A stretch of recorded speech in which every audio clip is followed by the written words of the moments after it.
Hello guys, in this video I'm going to show you how to select driving mode on the Eurowag Navi application.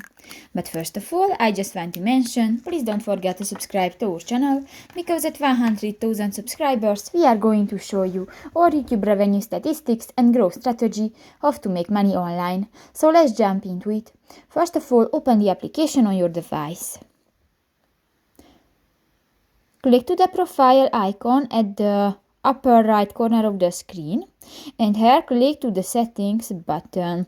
Go to the first option, the route and navigation, and here go to the search section, the navigation, and here you can find the second button, the driving mode. You can select three options, the 2D mode, 3D mode, 3D mode with north up, and just select one, for example that, and click that and done.